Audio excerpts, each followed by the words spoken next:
this generation's East Side Gallery? Today on Junk with Julie, we'll be discussing Berlin's East Side Gallery, which emerged during the Cold War as a place for political expression, and how it relates to our own Castle Hill here in Austin, which was first tagged in 2008 as a place for President Obama to express his Hope campaign. First, let's talk with historical analyst Alex Fellin, who will discuss more about how the East Side Gallery emerged in Berlin. Alex? In 1945, following the Potsdam and Yalta conferences, Berlin was split into 4 separate zones. Then, in the summer of 1961, in an effort to stop the constant flow of people from the east side to the west, mainly young professionals, Soviet leader Khrushchev permanently closed the border from east to west Berlin. This effectively separated families and caused thousands of East Berliners to lose their jobs that they held in the west.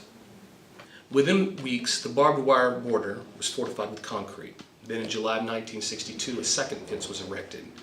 The area between these two borders was called the Death Strip, and anyone caught trying to flee East Germany was ordered shot on sight. In 1970, construction began on an even more secure wall, known as the Border Wall. It took 5 years to complete. It included 300 watchtowers, more than 250 guard dog runs, 20 bunkers, and 65 miles of vehicle trenches.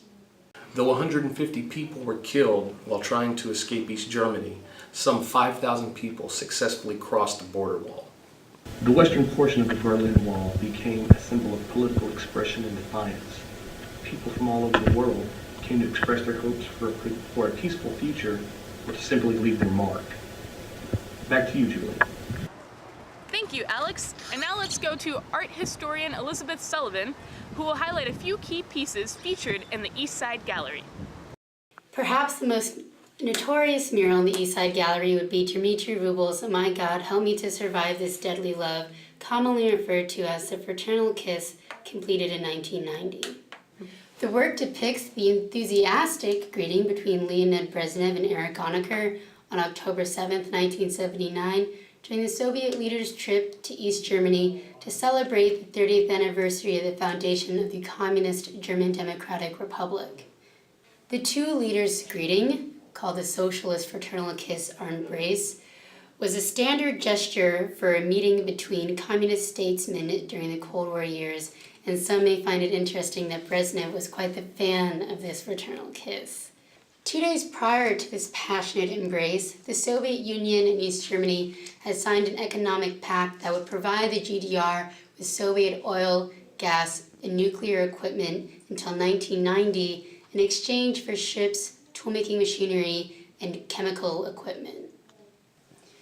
Yes, we'll never know whether or not Brezhnev threw in some tongue action, but the mural's propaganda-esque style, in addition to its German and Russian caption, My God, Help Me to Survive This Deadly Love, suggests the words are not just of these two communist leaders, but those of the citizens of a fractured Germany and their divided city at the hands of these two authoritative and perhaps sinister officials.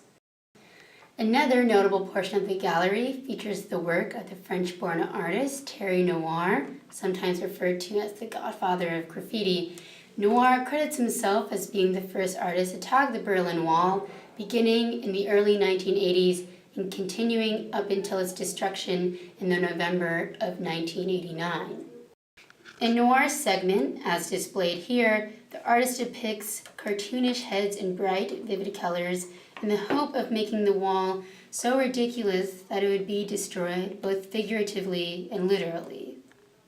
Though the East Side Gallery features works completed after the Berlin Wall's destruction, these artists, among countless others, used street art to demonstrate a new artistic form of dissidence in light of the Brezhnev administration becoming less and less tolerant of socio-political dissent and artistic experimentation. Berlin Wall graffiti art, an example of subversive demonstration, illustrates what historian Timothy Greenash would come to call the rise of the double life in the USSR and Eastern Europe throughout the 1970s and 1980s. That is, the split between the public and private life in official and unofficial language, which would ultimately give way to the collapse of the Berlin Wall. Thank you, Elizabeth. As we can see, Germany's East Side Gallery served as a living memory for political expression during the Cold War. Not unsimilar to the political expression seen here in Austin's very own Castle Hill. Here to provide you with this junk, I'm Julie Gomez.